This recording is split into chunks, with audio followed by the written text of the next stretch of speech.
Expansion limits are coming back. New part 1 of the game manual has just dropped. And while there's no specific notes here about what the game is going to be about, there are lots of changes, some major, some minor, and some really interesting robot construction rule changes that have happened coming up that your team needs to know, getting ready for that FTC Decode season. So today we're going to take a look at the game manual, and I've read through and analyzed what's come up on the new manual here. And we're going to take a look at what are the major shifts that have happened, what are the minor shifts that have happened, and what's our robot construction rules that your team should know heading into the next season so you can start doing some of your ideation and already be prepared knowing what's coming up before the game gets released in September. I've been coaching FTC long enough to know that a lot of the rules that come out throughout these manuals are kind of evergreen rules. So we're going to skip over a lot of the stuff that's already been present and hasn't really changed, and we'll only talk about the things that are actual major or minor shifts from previous game manuals. So let's start first about one of the big changes that's come here is the spirit of the manual has really changed. So let's hop on over to page 10 to take a look at their note here. They even started off saying, there's no perfect solutions, only trade-offs, only compromise. We must choose the trade-offs we believe provide the best balance of the outcomes. Now, there is a pretty significant change in the wording here in that now they're starting to go towards the spirit of the rule rather than going to the exact words as written. And I think that ends up leaving a lot more freedom for the referees to choose what it is that whether teams are actually playing by the rules or not. And I think that's actually not a bad change.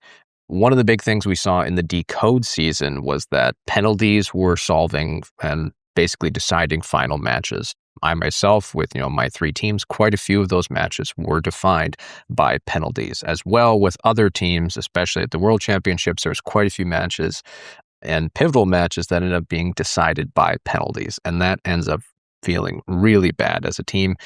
And I think that, provided that a lot of the judges that First uses, pretty good people.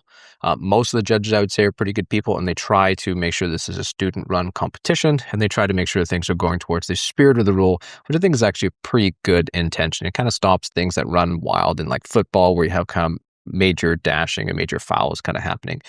It gives a lot more flexibility for those referees. Now, it does mean that there are some ability for some of those rules to be fudged, but I think that provided that most people are playing by the rules, and I would say that most volunteers, if they're spending this time at a student robotics competition, really just want to see students be successful, it's a pretty good change.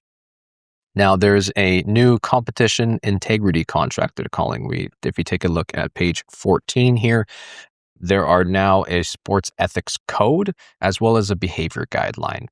And what I think is coming up from a lot of this, and I see it myself being a high school teacher for over a decade now, is that there's a lot more behavioral issues coming out amongst students in these days, and having some sort of specific ethics code laying out that this is what we do, this is how we play. I think it's pretty good to have a guideline for how teams interact with one another.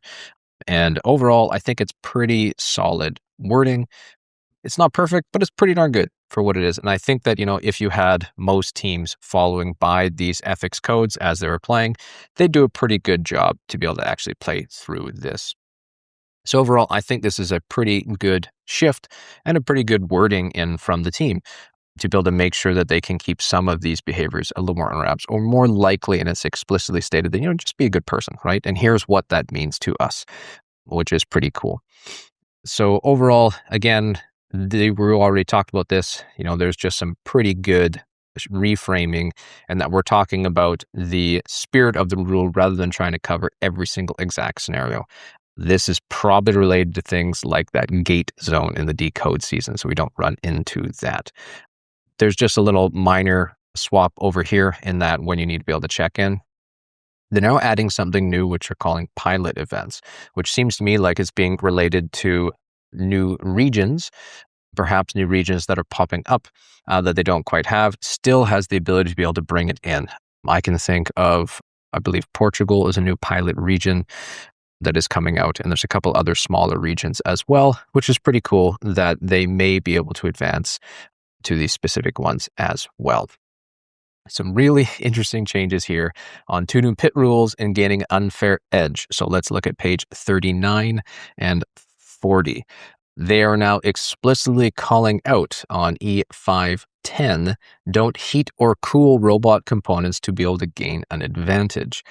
And the intent here is that you're not heating or cooling things for an extended period of time beyond what the competition venue has at ambient temperature. So having cooling fuses that trip slower, heating your batteries to increase their forms, freezing your heat sinks so that they're better at cooling things around. That does not mean you're not allowed to use heat sinks. Yeah. Key point B here, going above ambient temperature. So you're bringing in external units to be able to heat and or cool these things beyond what would just happen if you had just ambient places there. So that's a really interesting one to be explicitly calling out. And then another one, you can't go past 3 amps, and then you can't use alligator clamps for charging batteries. That's probably pretty smart to make sure that you're changing batteries safe. And of course, going past 3 amps, I think is probably a terrible way to just absolutely destroy your batteries anyways, especially on these nickel metal hydride 10 cells. So probably a good specific one there. Now, the judge awards have been restructured, but that doesn't necessarily mean that they've changed themselves. So there's been some minor rewordings on this. One of the bigger ones here is that the structured interview is now changed to initial interview. So if we go over to page 46, the way that interviews can be scheduled and planned are quite a bit different. It depends on what your region and what your playoff's going to do. You can, for that initial interview, it's that 5 to 10 minute deal. We have your 5-minute presentation and 5-minute Q&A. That is where you're doing your initial interview. That doesn't change. However, you can either do a scheduled interview, an unscheduled in-person. This could be something like at a pit area or dedicated, or it could even be remote, where you might have to schedule say a Google Meet or a Zoom. Oh, actually, I was going to say Skype, but I don't think Skype's even around anymore at this point. So you could potentially have your interview before your match even starts or before you even get to the competition. And that's a really interesting way of setting things up. And I think that will make things a lot more efficient, particularly the ability to add in something like remote when it comes to the first championship or even some premier events. We start getting several hundred teams showing up in these things. Being able to do a remote interview before really will help save judges a lot of time on that day, because it is a slog trying to get through everything. There is a new exclusion. Judges are not allowed to factor in robot penalties during gameplay when it comes to doing their team judged awards. As well, with those team judged awards, you now have what they are calling their mechanism grouping we've had before, the team attributes we've had before, and then documentation is one that they've now pulled the Think Award into. And I think that's probably solid. On page 48, we now have explicit points to take out PII or personally identifiable information. I think that is a fantastic choice to put in. Don't use first and last names completely, particularly in these sections. I think it's good, particularly from a youth perspective, the youth protection standpoint. Really solid place to be going, particularly because there's a lot of students that put their portfolios completely online without thinking about putting all of that PII directly on the internet. It's a good explicit practice to put it up. Is it going to stop teams from doing it? Hopefully, if team fully reads the rules, but you can only really do the best that you can. Inspire Award just made some slight changes. They've now changed it to home region as opposed to your own region. I believe that was what it was previously called as well, but home region, own region are now the same thing. And then they've actually made a pretty significant shift to the Design Award. It's now more focused on, let's go to page 57. The Design Award itself is now more focused on the aesthetics of your robot as opposed to being totally practically maintained. It's elegant, efficient, and or practical to maintain. It used to be and practical to maintain. It is now, this is a nice adjustment in there, but it's not an absolute requirement. Whereas it used to be a pretty significant point. And then, of course, the Dean's List has been renamed to the First Leadership Award, but the 10th and 11th grade eligibility is now removed. So it seems to be that you could even be a senior and still be able to get into the First Leadership Award, which is cool to be able to see. Now, we're going to get into some robot changes. This one, again, is likely to depend on your program delivery partner for this, but whether you're allowed to have unscheduled matches before you're doing an inspection.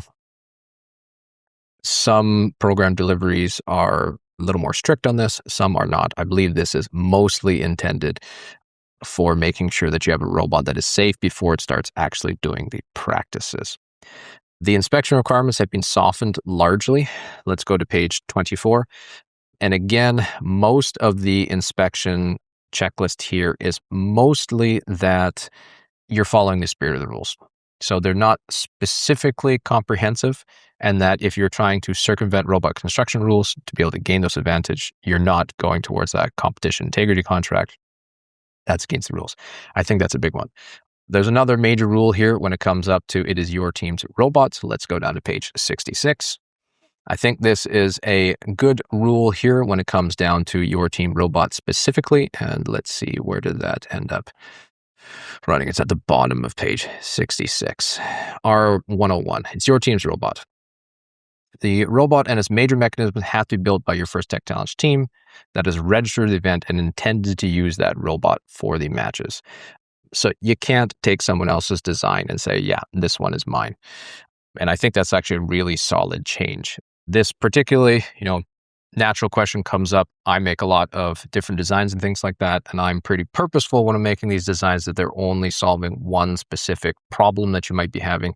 It is not a design that solves the entire problem or solves the entire solution. They're intended to be jumping off points for you to be able to work on and move forward, as opposed to taking the full design, bolting on your robot and running with those days as well. It's intended that I tried my best to teach you how you can design your own parts to then be able to bring those in as well.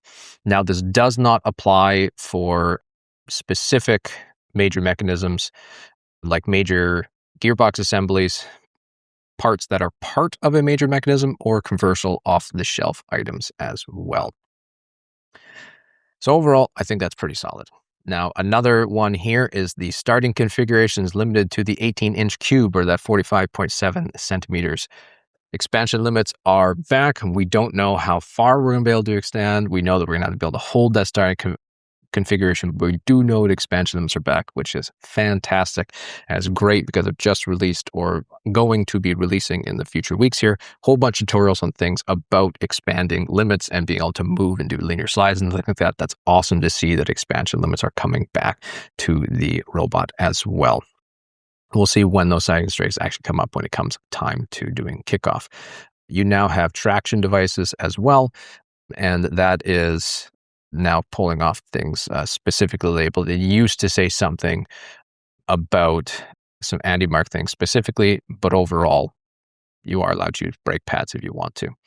Talking about flashing light threshold, you now have to be on 5 hertz. Nothing really special on that.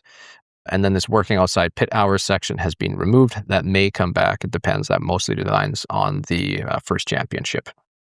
The robot sign size has been loosened overall. Previously, it was an exact, you got to be within 1/2 inch tolerance. Now I think it's approximate. I think that's a good rule of thumb to be in. You've got something that's greater than this. You have minimum sizes as opposed to if you're close enough, you're probably fine. And I think this is a much better spirit of the rule. Some teams were not being allowed to compete because they were something like 2 millimeters off.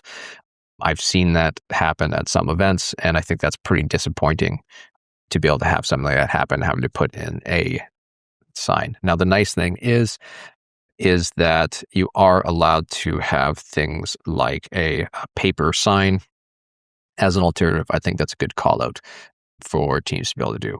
We've got a new motor added, the Watto Stingray 12 volts. I have not heard of a Watto Stingray. If anybody knows or can find anything about that online, I tried to search, couldn't find it. Let me know. Servo limits have again been reduced. You get 8 DC motors and 8 servos, so we're down to 16 motors in total. So teams that spent a lot of time on the off-season building swerve drive, sorry to say, it probably is not going to work out for you this season. Be able to only have 4 motors left for all of your main components and 4 servos for the rest of your main components. That's going to be pretty tight depending on where the game goes. Maybe I'm wrong. Hopefully I'm wrong, but unfortunately it might not be there. But in any case, you've built a lot of different skills. They've done some consolidation on the battery wiring, and mostly that is just consolidation for that. They've also reduced the fuse rating here. One of the big things here is that you're not allowed to modify fuses, so don't have an extra modifieds. Wire color coding, that's one super minor. They have now dropped official support for Android smartphones. The only officially supported device is now the robot controller device, which is, of course, the REBS driver station. It is not related to they're no longer officially supporting Android phones while they are still allowed. They're just not going to be supported, so you might not have field tech support in that respect. Now, FTC dashboard and FTC control panels are now prohibited on rule page 84. Now, it seems to me this is mostly to use networks and bandwidth as directed. This is likely applying to when you're at a competition stage. And it's likely to do with teams potentially using FTC dashboard, FTC panels to access the robot's Wi-Fi network while they're in the stands to be able to make adjustments to the robot on the fly while things are currently running or competing. Totally against the spirit of competition. It's also possible, I could be wrong here, that this one's also related to not sort of gum up the Wi-Fi channels and not use a whole bunch of data on that Wi-Fi to try to stop some of those disconnects and try to stop some of the amount of data that's being shared across these Wi-Fi channels, because of course you can only share so much data. It would seem to me like this is not in calling out that when you're doing your designing and your prototyping and your actual, whether you're doing practicing, that these devices or these dashboards would be explicitly banned. I think we're going to need a clarification on whether it's allowed to have panels installed and built on your device, but you're actively not running it. That seems to me to be the spirit of the rule here, but it's also possible if it's related to that total network bandwidth. I'm not 100% sure, to be honest, how dashboard and panels work, whether if you're not actively connected to that port, are they still streaming, or does that streaming happen regardless of whether you're connected to the port or not from external laptop? I think that is one thing I'm not 100% clear on, and maybe someone can let me know in the comments down below if they know a little bit more on that, because I'd be really surprised if that were off. You're now allowed pneumatics in FTC. So if we come to page 87, you are allowed to have pneumatic systems, but you can't have pneumatic actuators. Now, you can have sealed commercial off-the-shelf closed-air systems that are pre-charged, like gas shocks. You can't have a pneumatic actuator, so pneumatic motor, blowers, or vacuums, but you are allowed to have gas shocks, and that's pretty cool to be able to see that. So you might be able to have some of these systems coming down a lot harder and a lot slower to be able to have some gas-powered ballasts or gas-powered sort of compensation for these things as well, which is really cool to be able to see that being able to come in. They seem to have moved gamepad caps in a not model list, so maybe they're allowing more gamepads now. Not 100% sure on that because it's just explicitly not mentioning it as opposed to pulling it in. So there might still be a list. They might be adding it as a support document later. Again, they've been talking about that. And then your operating console now gets up by a couple extra centimeters before. And let's get into a few other little minor changes here. The chatbot, of course, coming back. I think that's really useful for a lot of teams. Team updates are again getting dropped on Thursday afternoons. Your grace period for those safety glasses at the start and end competitions when you're in the pit is also kind of expanded. They've now changed be nice to be respectful. Thank goodness. I think that being nice, I talked about that last season, and I think that, be nice was not really much I can say about that, but I'm quite happy that that's being reworded. Again, I think that most of this is, not weaponizing gracious professionalism and just overall being a respectful point. I think that's really solid, and I'm glad that that's being shifted over. Again, that kind of comes back to that spirit of the rule that we're talking about. That interference rule was broadened, where that some teams were talking about having April tags on T-shirts or things like that in the past. Just don't interfere the robots inside the arena. I think that's cool. That's good. A lot of other minor things, no loud music. They've added more things that aren't allowed. Events. They've now said specifically, keep your aisles clear with that. inside of where your pit is. They also explicitly call out that you're not allowed more than 5 members in a pit during awards. I think that is good. I like that. They've adjusted when the interview starts for that. They're just kind of loosening the rules a little bit to make it a little easier for judges to be able to pull in. There is a warning specifically about, build to print vendors on page 69, which is again back to things like, where are we? Underneath fabrications. Commercial off-the-shelf mechanisms are legal, but they do have limits. So this means things like, provided that you can get a chassis or specific mechanisms that are created by the starter bots. But if you're selling parts that are pre-made, solving full game challenges, that's a problem. If you are looking for parts on specific mechanisms like pivoting arms, like linear slides, like a grabber or things along those lines, you really just got to make sure the things that you're building are your own here. So commercial off-shelf mechanisms that are purpose-designed to complete a game task specifically are prohibited. So make sure you're doing your own design. Servo modification examples have been changed. They're talking about reprogramming, which is more like just setting soft limits. So that's specifically calling out things like programmable servos, particularly things like an Axon, or I believe it is like RC servo motors as well. And then interesting about this main power switch is that you have to be able to accessible team away from high-volume parts. It can be mounted behind a removable panel. That one I'm a little unsure about, and I think you're going to be really cautious despite it being within the rules to be able to mount something behind a removable panel. I don't know if I would put that in such a way that that panel, you can't access it if the robot is running away on you. So yes, perhaps if you have flying balls around, artifacts, pollen, whatever have you, turning off the robot kits, that is an issue, should be easily accessible, but not so hard to access that you can't actually turn it off if you do need a fail safe button. So be a little cautious on that, putting behind a removable panel. I wouldn't put it behind something that needs screws to be put in. At least should be some sort of clip-in panel, in my opinion. So those are overall your major, your robot, and your minor changes coming for the Decode season. I'm super stoked about expansion limits coming back. If I missed anything, let me know in the comments down below. I'll add in some notes in the pinned comments so that we can all make sure that we're taking a look at any changes that have. I'm curious on your thoughts on some of those more changes, whether you're happy expansion limits are coming back or not, what are your thoughts on reducing servo counts even further and things like that. And as always, I wish your team the best of luck out there in the BIOBUZZ season.